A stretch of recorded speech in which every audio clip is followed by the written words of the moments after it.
بفضل الله لو طبيعتك فيها ايه كده، بفضل الله بفضل الله بفضل من ربنا احنا نرجعها لك سليمه.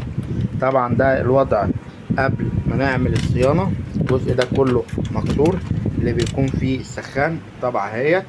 تمام ان شاء الله. ده البودي اللي احنا هنحطه فيه اهو. تمام ان شاء الله. هنتفرج مع بعضنا بقى بعد الصيانه وبعد ما نقلنا المكونات دي كلها.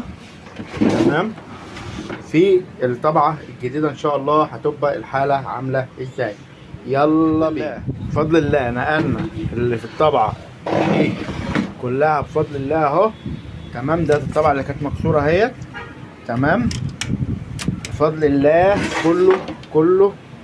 كله بقى هنا اهوت. طبعا ده المكان اللي كان مكسور اهو. تمام ده المكان اللي كان مكسور اهوت كمصداقية بس. تمام بفضل الله كله اتنقل هنا بفضل الله. يلا بقى اهوت. تمام هنشوف دلوقتي بعد اما نقفل الطبعة وهوريكم التجربة ان شاء الله. وبفضل الله انتهينا من الطبعة بفضل الله. يلا بقى تعالى نجرب الطبعة.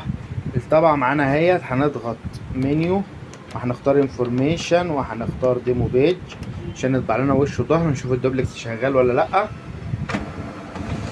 طبعا انا بطبع على ورق دشت.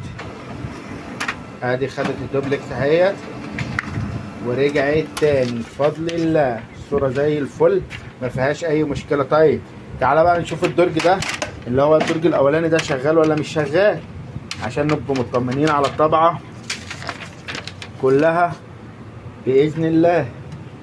تمام هنختار برضو منيو انفورميشن وهنختار كونفيجريشن ونقول له يس اهوت. تمام بفضل الله برضو الطبعة طبعت معايا وزي الفل كده. انا بفضل الله الطبعة طبعت معايا على الدرج الاولاني وعلى الدرج التاني وطبعت معايا الدوبلكس. وطبعا انا مجربها يو اس بي مجربها نتورك اهوت.